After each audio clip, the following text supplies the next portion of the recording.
Massive.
Your Jamaican brother all the way in Switzerland, and you're tuning into the African Diary Show with your host, none other than Cathy Massive.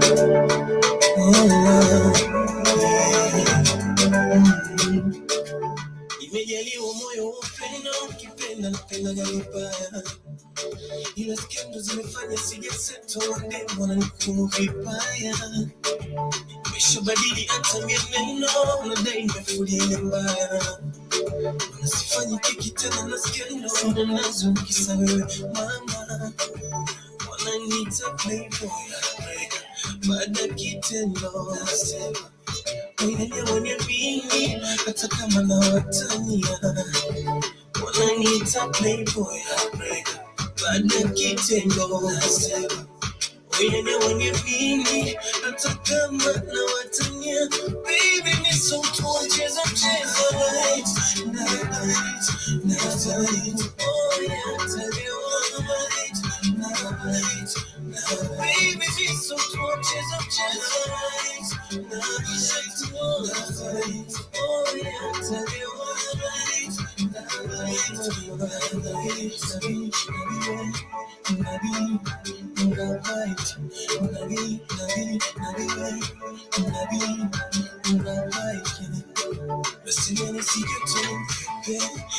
Chukulia poa tu Yoshe vyombo ni mkane ila juhudi zangu bure tu. Namtendekeza kama mtoto hata chakula kukonoshi kama mashine na mpatango mana angaga poa la maji. Wananiita playboy baada kitendo nasema mwenye bini hata kama na watania. Wananiita playboy baada kitendo nasema mwenye bini hata kama na watania. Baby ni so tuwacheza night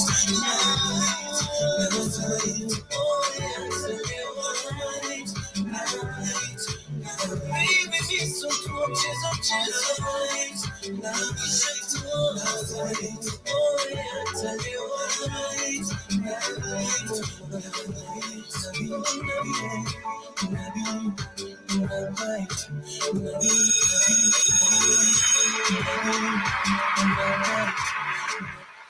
Yes, a very good afternoon to everyone who is there with us. Karibuni sana to another episode of the African Diary Show. I'm hoping that you're having a very wonderful Friday. And I see Jerome Mosquito. Yeah, Jerome Mosquito, manze, you need to receive a gift for that. But anyway, karibu sana. Thank you very much, MJ, for joining me as well. I see Anonymous G is with us as well. Karibuni sana. And to all those who are with me on the radio station, to all those who are with me on the website and Facebook and YouTube. Karibuni sana. Once again, I hope you're doing great and you're enjoying your Friday so far. 7 minutes past 2 p.m. right here in Nairobi. Actually, 8 minutes past 2 p.m. right here in Nairobi. You can as well let me know what is the time on your end as we're getting started with our conversation of the day. I see you, Jean Kirata. I see Hogan Chuma. Karibuni sana. Make sure you're tapping the screen, and remember, gifting is highly encouraged as well. So as we get started with our conversation of the day, last time I was with you here, we were talking about Sudan, and we were talking about the renewed violence in Sudan. And the last time I checked, I told you right now we have two wars that are happening in Sudan. We have the RSF, and we have the war between the Sudan's military and the RSF. And then I promised you guys that I'll be talking about, on my next show, I'll be talking about the violence, the border violence that is happening within the Sudan people. And this is crazy because right now I'm seeing the number of deaths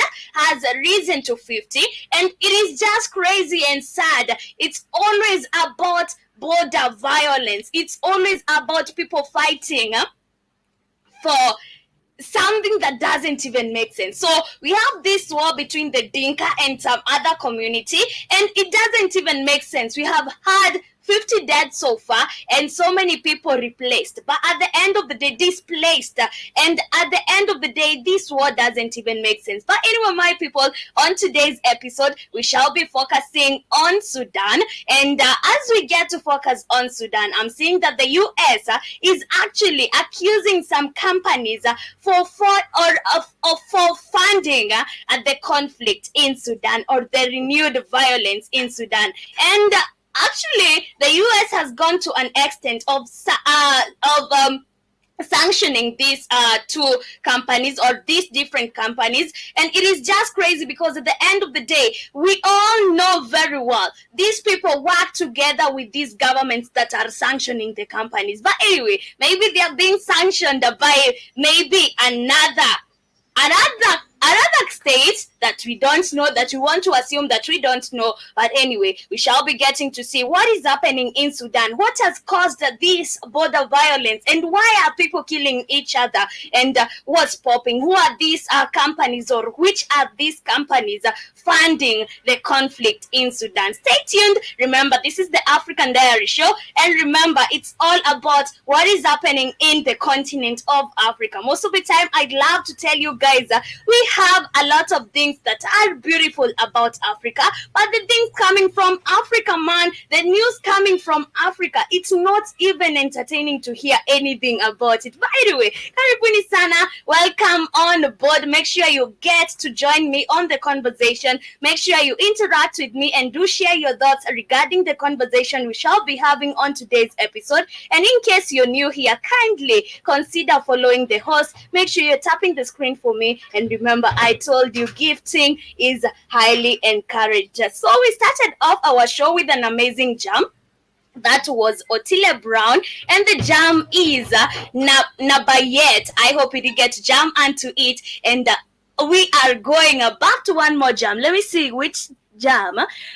Okay.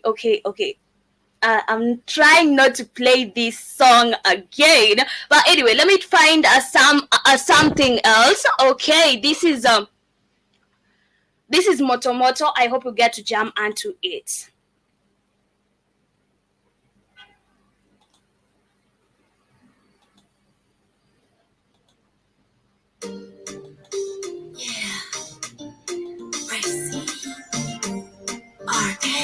Okay, it's some throwback hit. Manabuja, yeah. French boy. Oui, chérie. Flame International. Yeah.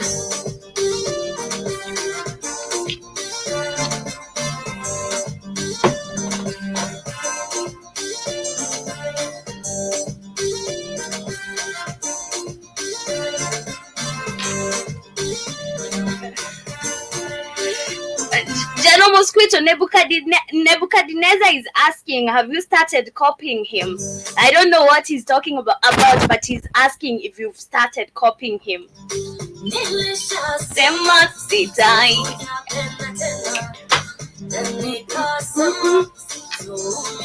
Tena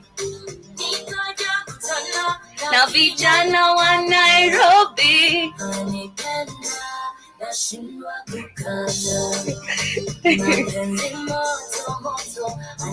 Nickname labda nichukue OB kwanza.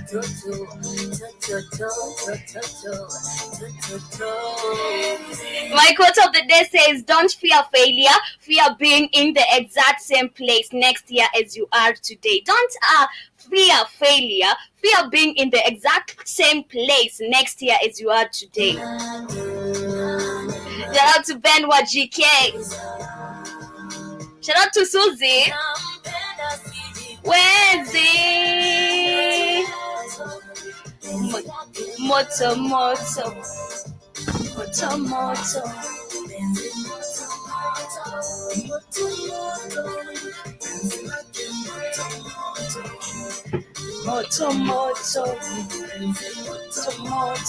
Greetings and salutations, massive. Here's Andrew Rob, the son of your Jamaican brother, all the way in Switzerland.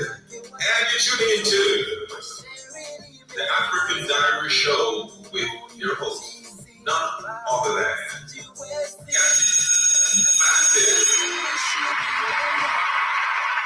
Yes, welcome back.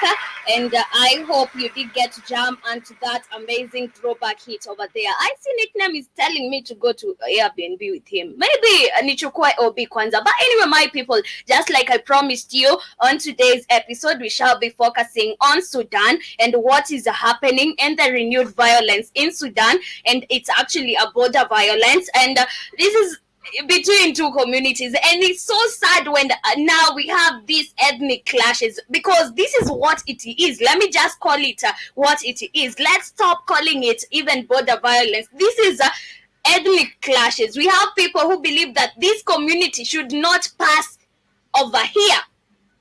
You know, their community should be on that side and this other community should be on this side. And it's so bad. This is a rotten mentality where we even get to people fighting, people burning people's hearts at night. It's so bad. It is so bad. This is not the first time we're seeing this. We've seen this for quite some long time. And, you know, the saddest part is that it never gets to stop.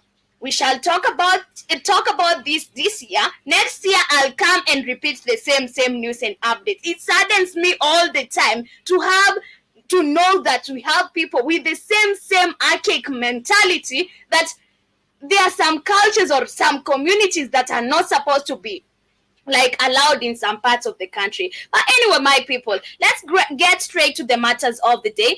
And I want us to start knowing what is really happening, what has transpired this violence, and why is there now a border violence between these two communities? Because right now it has become a very, very big war, to a point that we have more than 50 people killed. But residents of a swampy area in central South Sudan battled with the cattle herders who moved in looking for water and pasture during the dry season. And at least 38. This one are saying that it's only 38 or at least 38 people, but yes, the number has gotten to 50 right now, to more than 50, and 52 suffered gunshot wounds, and officials say this on Thursday.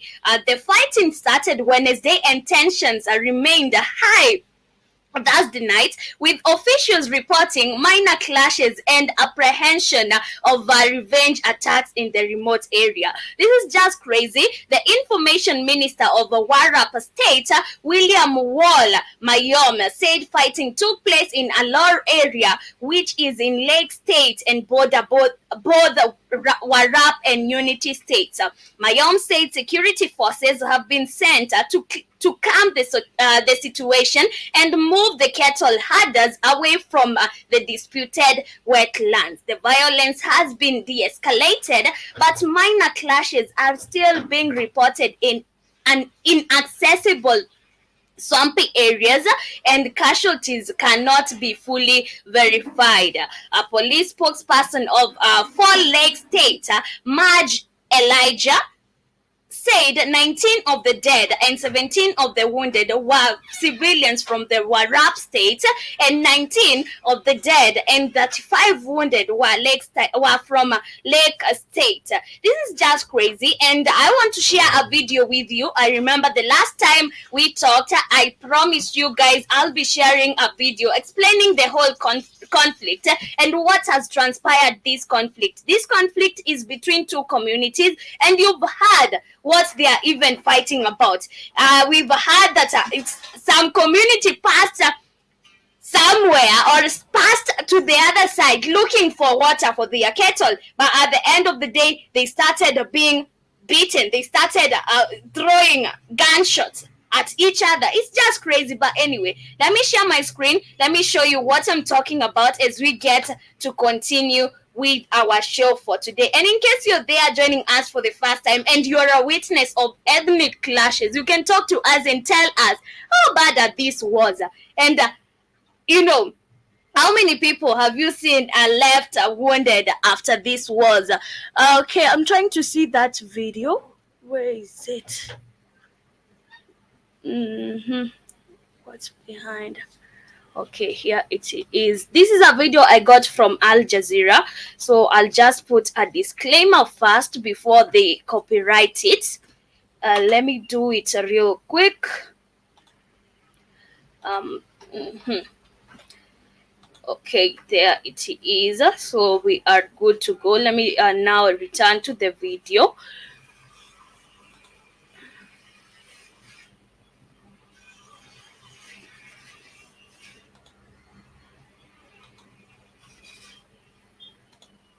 More than 50 people killed in fighting on South Sudan's border. The rebel group is blamed for the attacks in an oil-rich area, also claimed by Sudan. So what stirred the violence? Where is it leading? This is Inside Story. Now, if you look at this video, the story is different. We have another, or maybe there's a different sides of the country where there's a border violence and also there's ethnic clashes, and we're talking about the same country in war between the military and the RSF. The same country, we have people dying because of ethnic clashes, fighting because one community passed in the other side or to the other side in search of water for their cattle. And now we have this one that is a border violence. So I still don't understand why we have so many violence or so much wars going on in one country, leaving so many people dying. It's so sad and crazy. This is one country, and so sad, and shame on to the president of this country, because you can't be telling me that you are letting all this happen on your watch. But anyway, let's continue with this video. This video is narrating a whole different scenario from what I was reading.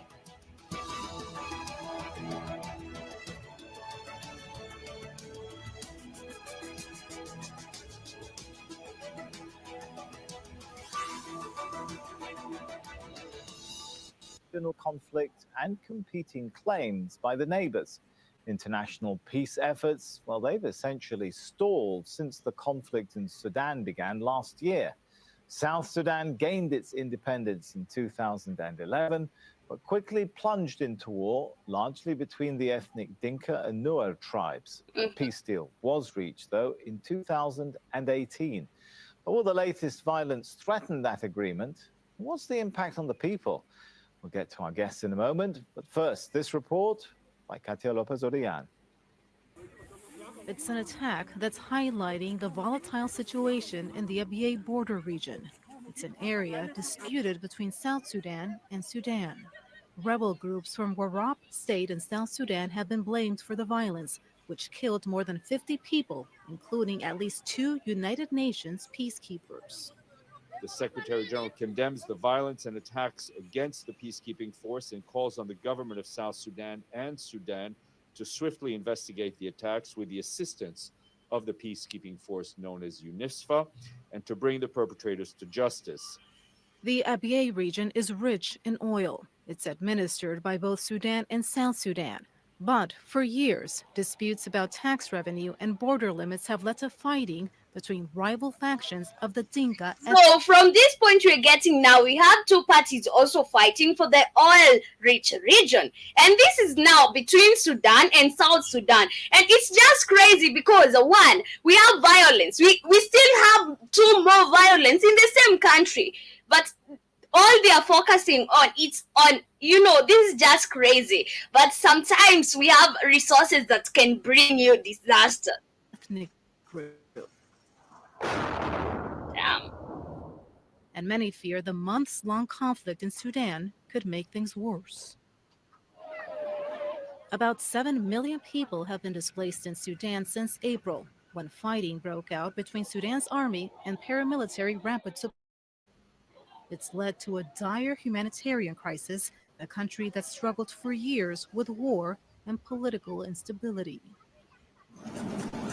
Sudan and South Sudan have disagreed on control of Abyei since South Sudan gained its independence. The peace deal ended decades of civil war between Sudan's north and south, but tensions have lingered. The Security Council voted last year to extend the UN's peacekeeping mission in Abyei until November of this year. But there's concern the recent fighting could worsen the situation in a region that's already seen decades of violence. Katia Lopez-Odoyan, Al Jazeera, for Insight Yeah, Story. that is the story, and this is just crazy. Imagine in one country we are dying right, left, and center just because one, there is a communities land. It doesn't even make sense. It doesn't make sense. So we have South Sudan and Sudan fighting over the border, and the reason they are fighting for the border is because on that border there is oil, or that border or that area or that region is an oil rich region. So these two parties are fighting for the resources, for the oil that is on that land. Remember, in the same Sudan, this is where we have the war between the RSF and the military. In the same Sudan is where I have just reported about ethnic clashes, and I'm wondering now, by the end of these 3 wars, how many Sudanese are we going to lose? How many are we going to lose? Because at the end of the day, you can't tell me that these wars are not going to take any people. Of course, we have seen right now over 50 people have died because of this war that we are talking about, or the border war. And also, on the other hand, we've seen people, 38 or at least 38 people have died on the ethnic clashes war. We know very well these rapid support forces and versus the military, Sudanese military, has also cost us so many lives. So at the end of these 3 wars, how many people are we going to lose? It doesn't even make sense. And this place has a president. But anyway, let me continue now on checking on the other war and see what is really happening, or what is causing these ethnic clashes. Because at the end of the day, these people have to come and sit down. But I feel like these are the people with the village mentality. Those people deep rooted in the village, because you'll never find people in the city fighting for such things. In the city, everybody is concerned about their business. You'll never find people fighting for such things or for such reasons. So I believe these people are the people with the village mentality, and most of the time you'll find that these are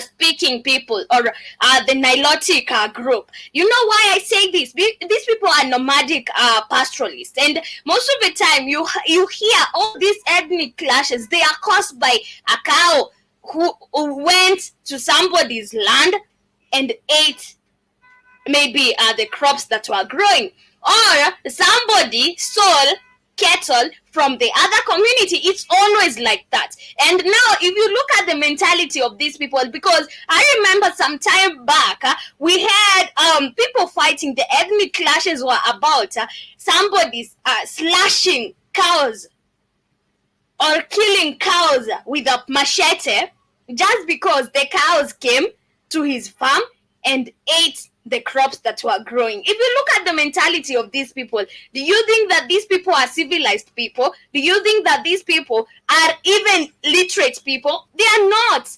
These people are illiterate, and this is why they would fight and kill each other for such reasons. And these ethnic clashes are the worst. I've never experienced them, but I've seen them on the TV, where you have people sleeping at night and then the other community comes and starts burning their huts. And remember, these people lives in huts, in manyatas. So whenever there are ethnic clashes, people don't sleep because they are afraid of the other community will come and burn their huts at night. And these people don't care about children, don't care about it was not this person. They kill everybody they find in the compound. This is so sad, and this is the level of illiteracy we have in Africa, because it happens in Kenya, it happens in Sudan, some parts of Ethiopia, and this only happens in the nomadic pastoralist areas. You'll never find people who are farmers fighting over this. You'll never find people who are maybe people who are even close to the city fighting over this. It's always these people, like the Maasais, the Nandis. It's always them, and I find it hard to understand. But when you look at this, the Maasais are it's one of the group of people that's still up to date. They don't acknowledge education. These are some of the people you'll find. Most of their people have not gone to school. They don't go to school. They don't prioritize education or getting educated. And this is why their thinking is so low. This is why you'll find that their level of illiteracy is so high. And I just hate this, because you can't be living with people with this illiteracy, because you're even afraid of what is their next move. What are they going to do? But shout out to Brand Trevor, Karibu Sana, and thank you very much. Ever talk to me about those people are always involved in ethnic clashes? Do you think that these people, it's because of illiteracy and also some stupid traditions they still practice up to date? Or what do you think that the problem is? Because you can't, as a normal person, you can't be killing people like that just because you own a gun and just because a cow went to your farm. It is just crazy. But going back to the information I was reading for you, and this was about the ethnic clashes we have in Sudan, in this region called what do we call this region? It is called it is called Warrap State. So a police spokesperson of Lake State, Maj Elijah, 19 of the dead and 17 of the wounded were civilians from Warrap State, and 19 of the dead and 35 wounded were from Lakeside. Makwat said young herders from Warrap migrated from Alor area with their cattle 2 weeks ago and began burning brush and the temporary shelters of residents. He said the herders were looking for pasture and water in the swampy land of Alor. The bloodshed came 4 days after at least 52 people, including a UN peacekeeper, were killed and 64 wounded by gunmen who attacked villagers in Abyei, an oil-rich region that is claimed by both Sudan and South Sudan. Officials say that violence also arose from the disputes over land. So you see, in these two scenarios, the violence is still like being ignited by the first violence or by the first killing. And it's so crazy, man. This is, now we have Sudan and South Sudan fighting, but we still have Sudanese people fighting. Man, South Sudan won its independence from Sudan in 2011, and after more than 39 years of war, and then plunged into a ruinous internal conflict from 2013 to 2018, that stagnated development. Many guns remain in the hands of civilians who fought in the conflict. So at the end of the day, these people even have so many guns, and this is why it's making them easier, or it's making it easier for them to go and kill people. Man, this saddens me all the time, knowing that the people with guns are illiterate. They would do anything with that gun. They are so illiterate, man. I'm not trying to like call them words. These people are illiterate. If you look at the story, these people are illiterate. But anyway, right now we're talking about the US sanctioning Sudanese companies for funding conflict. And it's so crazy to believe that the US is doing this because we have people funding the conflict, while we know very well they are also capable of funding the conflict. But the United States Treasury has imposed sanctions on 3 Sudanese companies for allegedly financing the devastating war plaguing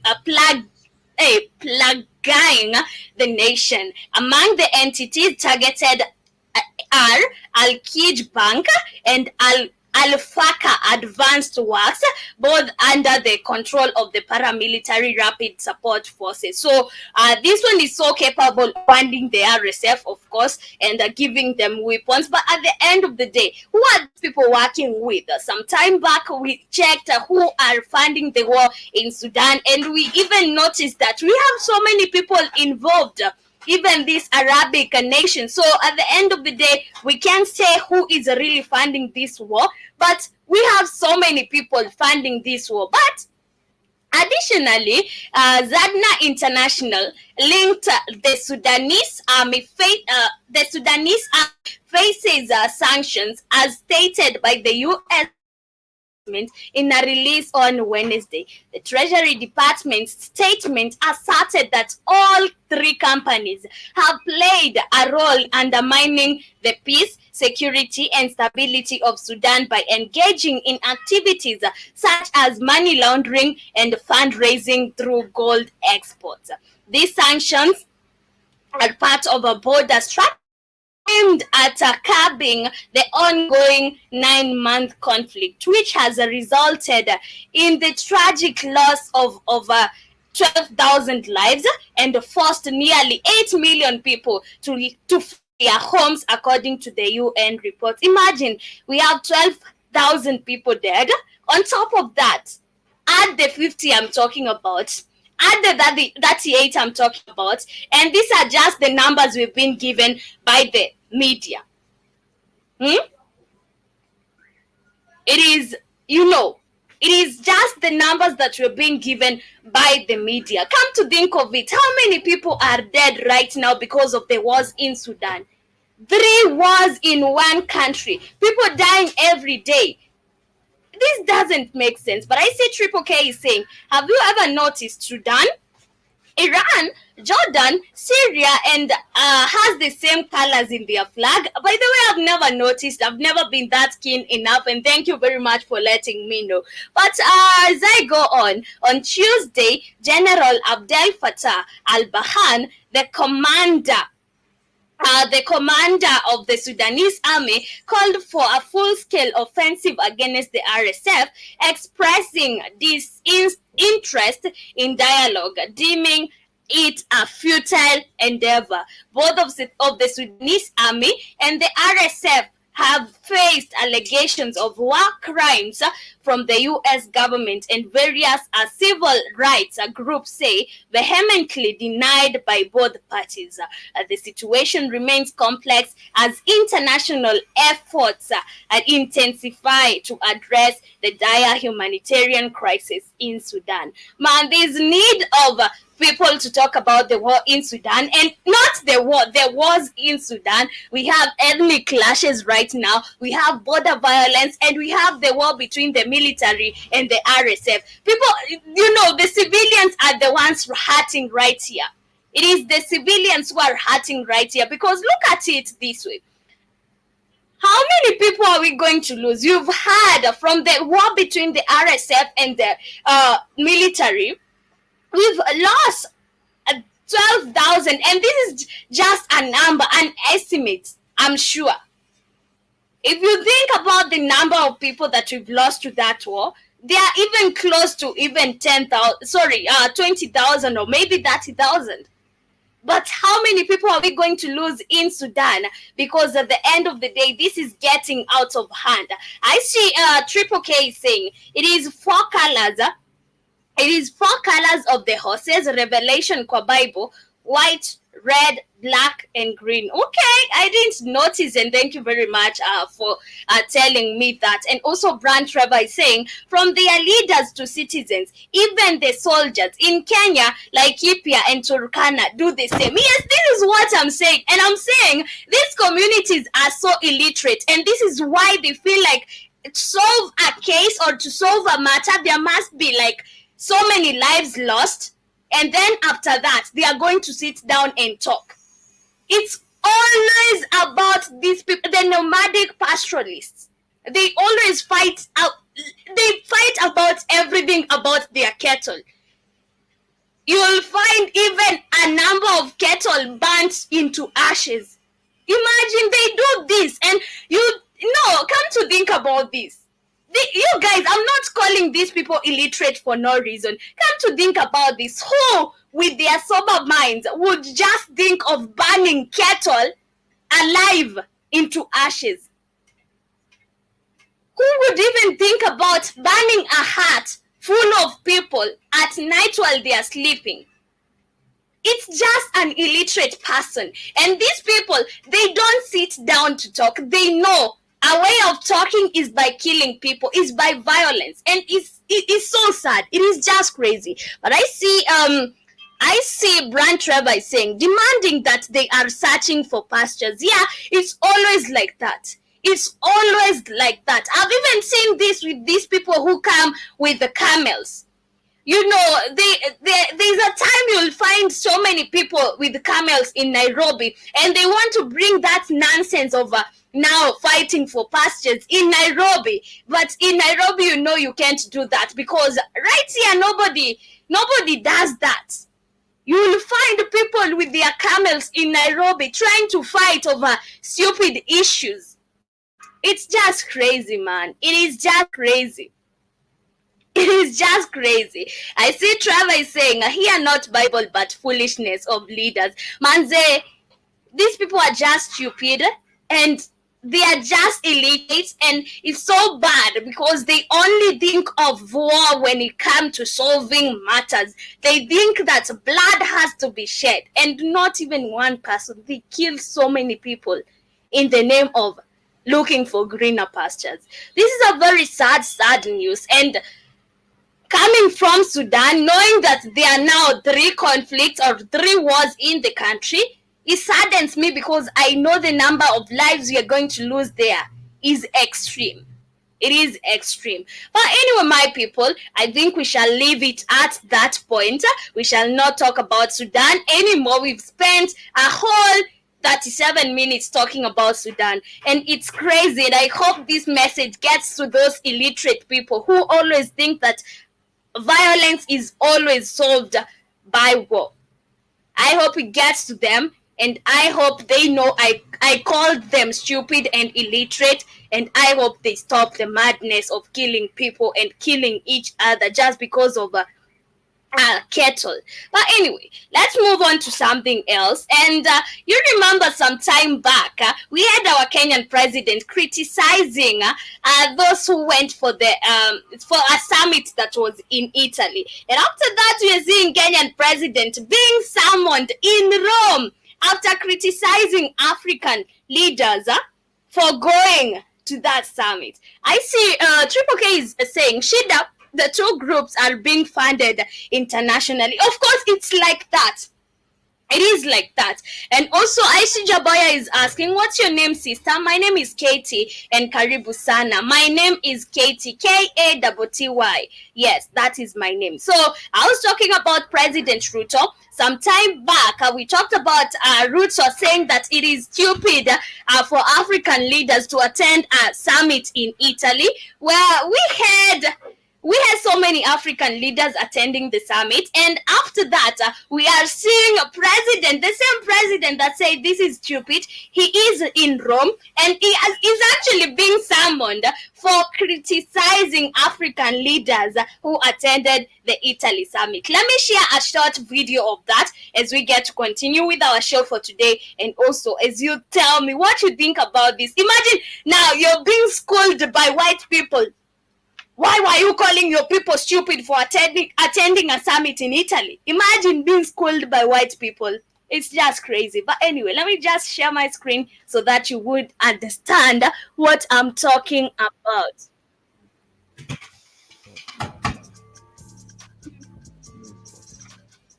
Kenyan president is in Rome to attend an African summit in Italy, months after criticizing African leaders for being summoned by individuals. Call me Louis. This is my sport. Louis Sport. Hello to you too, and Kenyan president is in Rome to attend an African summit in Italy, months after criticizing African leaders for being summoned by individual countries and sometimes being mistreated at these meetings. Here's a group photo of all African presidents present to the summit. Just to name a few, you can spot the Ghana president, Senegal president, Tunisia president, and of course, the Eritrea president who for some reasons always stood prominently with his hands crossed, maybe as a sign of protest or discontent. Nobody knows. We have also decided that it will not going to be business as usual. We have these meetings, Africa, US meeting, Africa, Europe, Africa, Turkey, Africa, India, now we are waiting for, there is another one, Africa, Russia, and Africa, Japan. and Africa, Japan. We have made the decision that it is not intelligent for 54 of us to go and sit before one gentleman from another place. And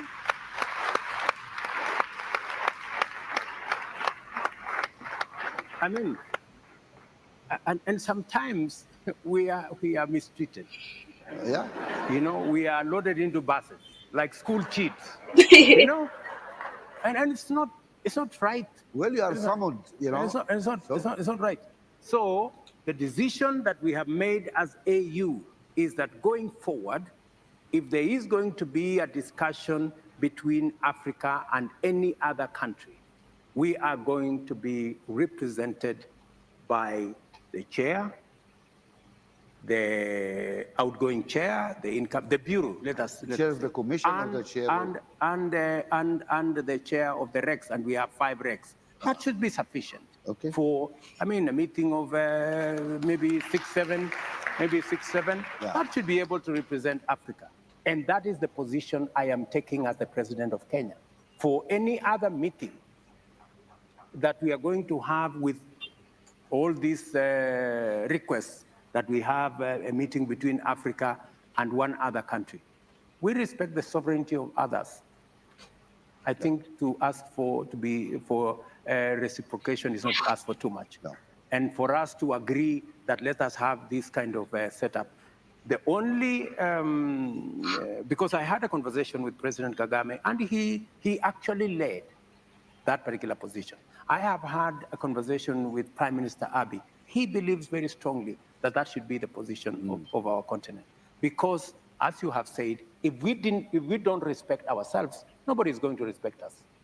And we should be able to take that kind of decision. Yeah. And part of that respecting ourselves is when we say I know unsunken one, I know, right? African problems, African solutions. We must be serious about the solutions. It cannot be rhetoric. It cannot be talk. It must be accompanied by what realistically and practically we are doing. And this is President Ruto in 2 of those pictures. In one, you can spot him standing just a few meters away from the African Union chair and the African Union Commission chairperson. Of course, it's not the first time the Kenya president has changed his stance on key international matters. A few people have already noticed this and had pointed that Mr. Ruto was never a true Pan-African. On October 7th, after the attack on Israel, he publicly penned a letter stating that Kenya was in solidarity with the state of Israel, without even realizing that Africa had a common position on the Israel-Palestine issue, going by the history and experience under the colonial rule.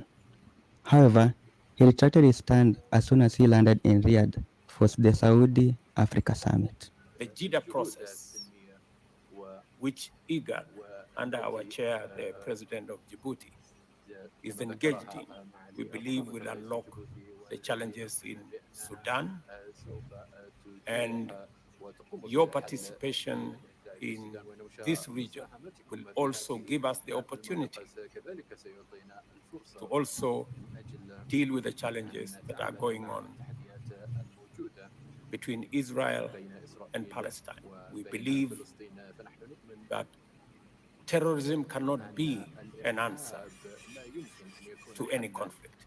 Neither is occupation. We believe that Palestine should be a free state, and we stand for a two-nation solution as a means of resolving the conflict in that region. And thank you very much for your participation in convening this meeting. I thank you. Now, that sums it up for this video. Did you like or do you hate what? Okay, that is what I wanted to share. And yes, we had the president saying that it is stupid for all the leaders or for the 54 leaders to attend this summit. But he goes for all of them, he goes for all of them. And it is just crazy with how he acts like he's a real president or he's a real person. But at the end of the day, you look at this person and what he's doing, you like, man, I thought you talked otherwise, but he's a puppet. Of course, you would expect that. But I see Ansan Cannon is saying it's a puppet show. Of course, it is. And I see Brand Trevor with the triple K. Okay. What are you guys talking about? You're talking about how can a prophecy be so true despite everything, man? Hey, I don't want to tackle that. I don't want to talk about that. That is nonsense. That is nothing close even to God's will. We cannot say that people dying is God's will. Yeah, we cannot say that. That is just a goofy nonsense or goofy stories that were taken and written on the Bible for you to read, thinking that it is God's will for people to die. God. We know that God loves us. So why would God love people dying? I don't understand, and that doesn't make sense at Triple K. And Brand Trevor is saying killings of innocent people isn't a prophecy. It is against God's law. Yeah, you can say that God is advocating for innocent people to be killed. That doesn't even make sense without even the Bible. God can't love people dying. And also I see Trevor is saying God doesn't react at that point. Remember Sodom and Gomorrah. Man, now that's goofy Bible madness. I'm not going to talk about that right now because this is just stupid. And it is so sad that we still have people who are referring to the Bible with what is happening. Now, this guy is trying to relate the story of Sudan, the ethnic violence we're talking about. Yes, the border violence we're talking about and the RSF war with the military. He's trying to relate it to a story in the Bible or to a prophecy in the Bible. It doesn't make sense. That is a very crazy story, Manze. It is so sad to see young people relating this with a goofy nonsense. But I see Triple K saying, Trev, first it's their greediness of power and wealth. Man, I don't want to talk about that. I don't want to talk about that. I'm not ready for that right now. We are going for a weekend, man. Be easy. That's not what we want to talk about today. But anyway, moving on to other different matters. The former Zambian president is calling for early elections, and he's saying that Hakainde Hichilema is not taking the country where it should be. And for a fact, if you look at what is happening to Zambia, this country is like, it's not going well. It's going astray. But look at other African countries. They are also doing the same. And look at this president. He was also there. He did the same. What did he do for the country? If you guys know one thing that Edgar Lungu did for Zambia, point it out. Because right now he wants to act as the holiest one. Yeah?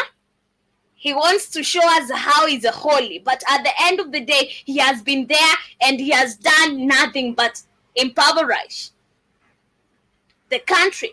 But Zambia's ex-president Edgar Lungu has urged the citizens to demand an early election, alleging that his successor, Hakainde Hichilema, has mismanaged the nation's economy. Lungu also criticized Hichilema's for his handling of the cholera outbreak, which has claimed nearly 600 lives since October. And addressing the public on Wednesday, Lungu emphasized the need of the Zambians to exert pressure on President Hichilema, stating that an early election is imperative. He urged the citizens to vocalize their demands for Hichilema's resignation and the initiation of early elections. This is just politics, and this is not how things go. If the Zambians want to think that they can be inserted pressure and be told, you can tell your president, we don't want you anymore, resign, this is not how things work in Africa. And if you know a place where democracy doesn't exist, it is in Africa. So don't think or don't be lied by this ex-president, because it's the opposition. Don't be lied that you can call for early elections and this might happen. It might happen, but at the end of the day, this will not happen just because you want. It won't happen just because you want. Shout out to Steppers, shout out to Pastor Hillary, and to all those who are with me. And as we get to continue, responding swiftly to Lungu's statement, government spokesperson Cornelius Mwetua dismissed the allegations, urging Zambians to afford the president sufficient time to fulfill his campaign promises. And Mwetua also accused the former president of damaging the country's economy during his 6-year tenure. So at the end of the day, I don't think this makes sense. It's just Africa. This is African politics. This is how everything works in Africa. It's just that, like the way right now, Ruto is blaming Uhuru for the economy. The way it is, for the economic failure. It's just crazy. This is just Africa, man. And right now, if you don't understand African politics, you need to. Because now Zambians would be lied to that, I tried to help the economy. In the actual sense, these people didn't try. They never tried. This person was president for 6 years. What did he do? Right now, he's putting pressure on people, call for early elections. The president is doing nothing. And at the same time, the same guy was there. Okay, we know very well the president is doing nothing. So what? You have been there also. For 6 years, what did you do? This is just politics. It's like an opposition trying to insert pressure to people. Let's do this. Let's do this.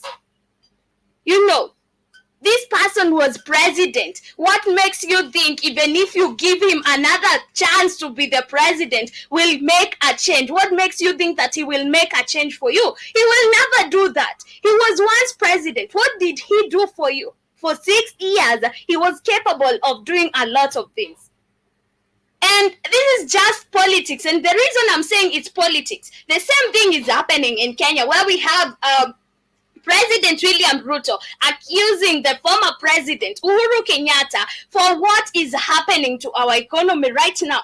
Is it true? Yeah, it is true. It is happening. It's just like the way we have in South Africa. We have the ANC fighting, or we have the opposition fighting with the ruling party, just like in other African countries. So this is just African politics, and this is how African politics are. And it's just stupid to think that now you can make a change by just telling these people, go and tell your president to resign. He won't, of course he won't. He wants to be there and eat.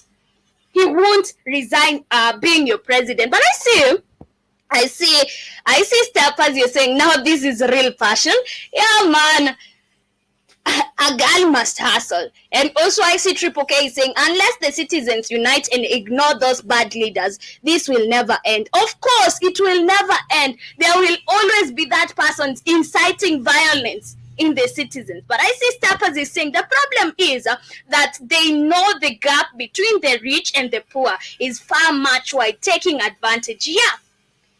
This is what is happening. These people, you know, we live in social classes. Even if you're suffering, there are so many people right here who are not suffering. And these social classes lead us to so many things. Why? Like right now, the cost of fuel is very expensive. And right here in Kenya, if you look at these social classes, most of these people in the middle class own cars. Those people, we cannot call them rich. Of course, we have the rich, but in the middle class, this is where everybody has a car. But look at the difference between the middle class and now the poor. The poor can't afford even ugali flour, but the middle class, they are able to afford maybe the gas or the fuel. So you look at now the gap between the rich and the middle class, you'll find that whatever is your problem is not their problem, or whatever the rich people are seeing as a problem is not a problem to the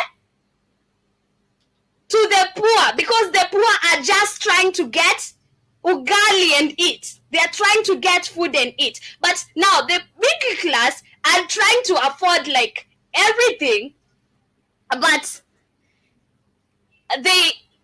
okay, I'm sorry about that. My laptop for a minute went off and I was like, wow. So I'm saying that now we have different problems just because we have different social classes. And these social classes, even it makes us think that we're suffering different. And of course we're suffering different, but now you cannot compare a rich person to a poor person, because a rich person has their own problem. Maybe they're talking about being able to afford fuel, while you're talking about being able to put a meal on your table.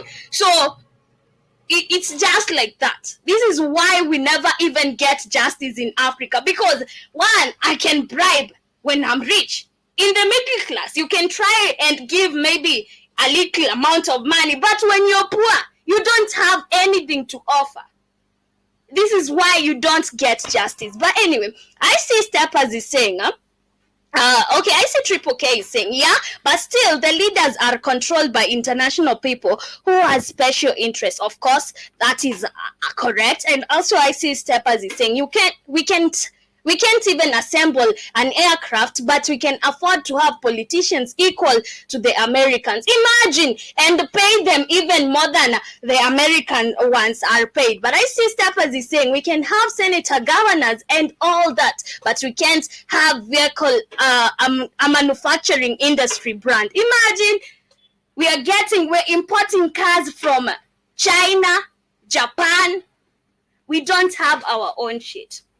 It is so sad, so heartbreaking, but at the end of the day, it is what it is. Until we rise up as African people and say no to this madness, this is just the same. Just like the way I was telling you in Zambia, these people are being told, call for early elections. Yet, the person who is telling them is talking about the economy being so low, the economy going astray. Yet, he was once the president for 6 years. What did he do for the people?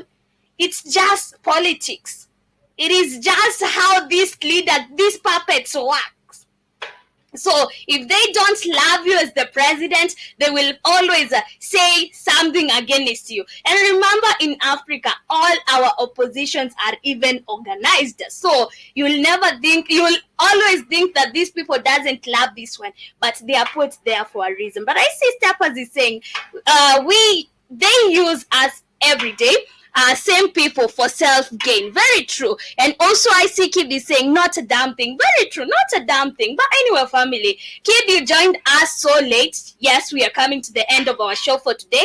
Asanteni sana for keeping it the Blackout Fire Network. Thank you very much to all those who joined in, those who interacted with me, Triple K, Steppers, and to the rest of the silent listeners. We also had General Mosquito and Sankenwan, and to all those who are with me on the radio. I see Triple K is saying every time you try to start a manufacturing company, they impose more tax, unlike Japan and China. Because it's never meant to work for you guys. That is what you need to understand. Like, these things are not meant to work in Africa. Yeah. These things are not meant to work in Africa, and this is why they make it impossible for you to do that in Africa. But I see Kid is saying, Katie, I'm driving through Memphis. It's dangerous, so I had to make sure I was safe. Okay, it's okay, Kid, and safe drive. I'm leaving you guys, and I hope you enjoy the rest part of the day. Remember to join us later. We shall be back with the Rhythm Scoop show, and I'll see you there. Greetings and salutations, massive. Here's Andrew Robinson, your Jamaican brother, all the way in Switzerland. And you're tuning into the African Diary Show with your host, none other than Cathy Massive.